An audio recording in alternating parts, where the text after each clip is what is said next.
Hello दोस्तों, स्वागत है आपका एक नए क्लास में। बच्चों ने कमेंट में भर दिया कि सर टेंसर टॉपिक लेके आइए। हालांकि हमने ये टॉपिक लगा के पीडीएफ में डलवा दिया था क्योंकि एक्चुअल में मेरे पास टाइम की बहुत कमी थी, लेकिन खैर कुछ बच्चों का कल पेपर है और कमेंट अंधाधुंध थे, तो फिर अब आपने कमेंट किया है तो लाना तो पड़ेगा भाई। ठीक है, बिल्कुल सरल लैंग्वेज में हम आपको बताएंगे, ऐसे पढ़ो कि कल सुबह पेपर है भाई। ठीक, तैयार?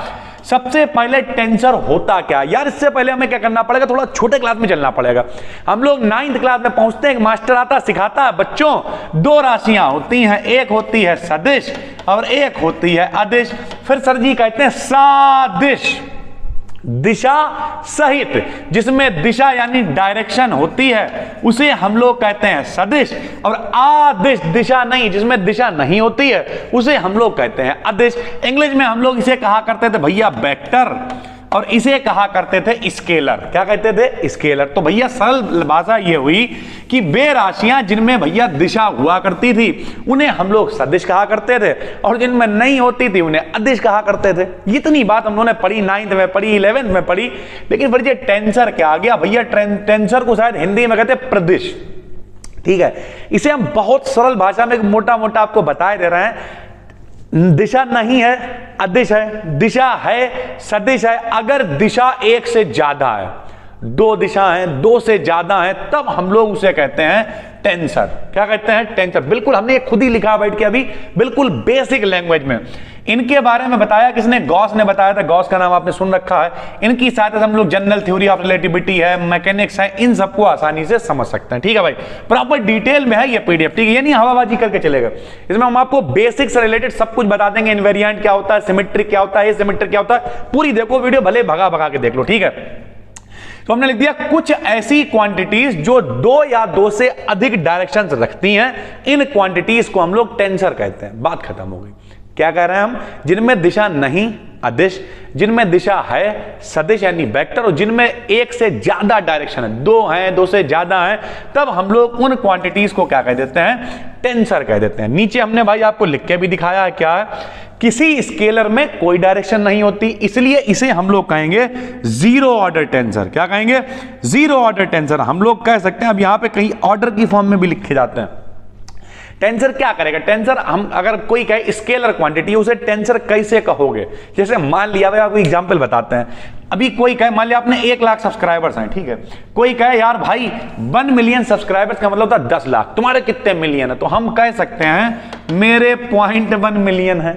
कह रहे हो ना, तो रिलेशन सेट कर सकते हो। उसी तरीके से अगर कोई कहे जो स्केलर है, जिसमें कोई डायरेक्शन नहीं है, तो वो कौन सा टेंसर होगा? तो उसे कह देंगे जीरो ऑर्डर टेंसर, क्योंकि टेंसर से इसका कोई कनेक्शन है ही नहीं, क्योंकि हमने मोटा मोटा क्या बताया आपको, दो से ज्यादा डायरेक्शन। यहां पे डायरेक्शन है ही, तो इसे कह देंगे जीरो ऑर्डर टेंसर।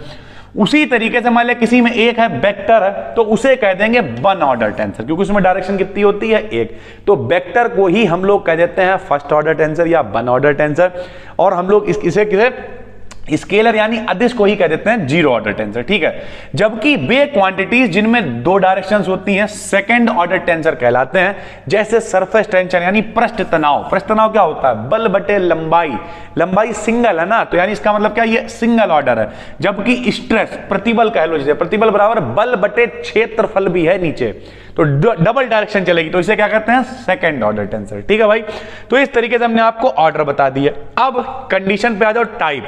तो टाइप पहला होता है कॉन्ट्रावेरिएंट, कोवेरिएंट और मिक्स्ड। ठीक है भाई, हमने मान लिया, इसे जरा ध्यान से समझिएगा भाई, वरना जो ऊपर से उड़ जाएगा। ठीक है भाई, तो जरा ध्यान से देखिए, बिल्कुल भी टेंशन नहीं लेनी भाई। एक बार वीडियो देख लो, और पीडीएफ अभी हम डाल देंगे, टेलीग्राम पे जाओ, बी डिकेडन बीएससी सर्च कर लेना, बात खत्म हो गई। ठीक भाई, हमने माना एक कोई फंक्शन है AIJ, ध्यान से सुनिएगा, जब कभी ऐसे ऊपर लिखा होगा IJ, ठीक है, डबल ऑर्डर की हम लेके चलेंगे, इस वजह से I और J दो ले रखे हैं हमने। ठीक है, तो अगर मान लिया ऊपर लिखा हुआ है तो कॉन्ट्रावेरिएंट, नीचे लिखा करेंगे कोवेरिएंट में, देखना कैसे। तो हमने लिखा माना AIJ है, IJ ऊपर लिखा हुआ है, ये याद रखिएगा, सिर्फ यही एक देखिए, बाकी दो फ्री में आएंगे। I और J का मान वेरी करेगा 1 2 3 n तक। ठीक है, तो यहां लिख दिया n square function x1 x2 xn coordinates के लिए है। कोऑर्डिनेट समझते होंगे, निर्देशांक बोलते हैं। ठीक है, कि x पे कितना चल रहा है, y पे कितना चल रहा है, z पे कितना चल रहा है, सुना था, निर्देशांक बचपन में सिखाए जाते हैं। तो AIJ जो है वो I का मान यहां वेरी कर रहा है, और n स्क्वायर क्यों? क्योंकि डबल है, I और J दोनों है कोऑर्डिनेट्स के लिए। तथा माना ये A डैश आई जे में ट्रांसफॉर्म होते हैं, यानी ए बदल जाता है किसमें, ए डैश फंक्शन में चेंज हो जाता है। तो जब चेंज हो जाता है तो जो यहां पे x1 था ये x डैश 1 में चेंज हो जाएगा, x2 था वो x डैश 2 में चेंज हो जाएगा। इस तरीके से ये फंक्शन चेंज हो जाएंगे भाई, ठीक है। तब अकॉर्डिंग टू रूल हम लोग क्या सेट करेंगे, जो रूल है ट्रांसफॉर्मेशन का, वो रूल कहता है कि जो ए डैश वाला उसे पहले लिख लो और आई जे को बदल दो अल्फा बीटा में, ठीक है। अल्फा बीटा हमने बदल दिया, ठीक है। अब करेंगे क्या, अल्फा बीटा जो यहां पे है उसे नीचे लिख दिया, del x alpha del x beta, और यहां लिखा ए डैश आई जे को डेल एक्स डैश आई और डेल एक्स डैश जे, ठीक है। ये है इक्वेशन नंबर 1।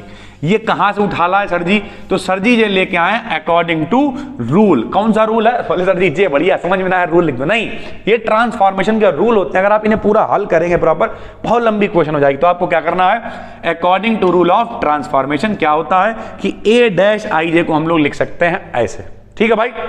कुछ लोग कहेंगे सर जी बहुत कठिन लग रहा, नहीं, सिर्फ एक ये इक्वेशन देखनी, बाकी सब फ्री है देखना भाई।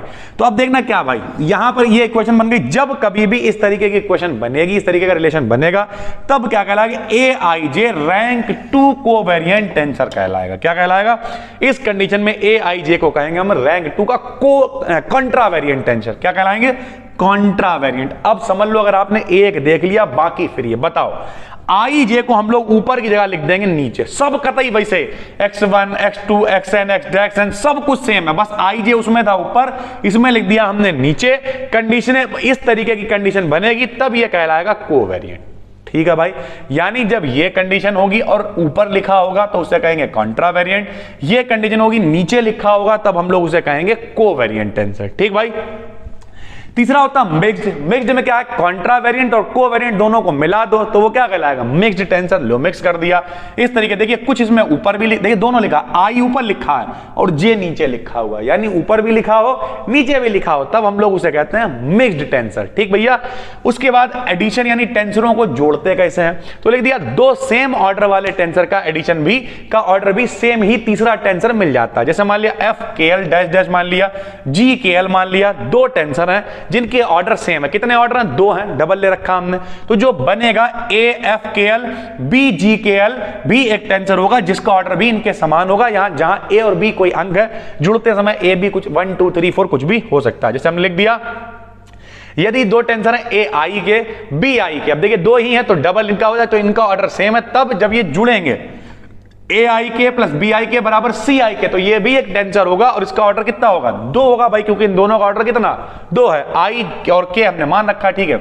उसी तरीके से सिमेट्रिक और एसिमेट्रिक। सिमेट्रिक मतलब सेम, जब ये कंडीशन फॉलो होगी, देखिए कोई कॉन्ट्रावेरिएंट या कोवेरिएंट टेंसर जिसका ऑर्डर सेकंड है तथा कंपोनेंट्स मान लिया ए आई ऊपर लिखा है या नीचे लिखा है, दोनों कंडीशन है कॉन्ट्रा और को की, ठीक है, तब इसे सिमेट्रिक टेंसर कहते हैं। मान लिया ए आई जे का मान ए जे आई के बराबर है, आपस में बदल दे रहा है कोई दिक्कत नहीं, या नीचे वाला देख लो ए आई जे का मान ए जे आई के बराबर है, तब क्या कहलाएगा, ये सिमेट्रिक कहलाएगा। लेकिन अगर यदि ये बराबर नहीं है तब इसे कहेंगे एसिमेट्रिक या एंटी सिमेट्रिक टेंसर कहते हैं, ठीक है भाई। फिर है इनवेरिएंट टेंसर। इनवेरिएंट क्या होता है, इनवेरिएंट मतलब जो बदलेगा नहीं, वेरिएबल है, वेरिएशन इसका मतलब क्या होता है, चेंज होना, ठीक है।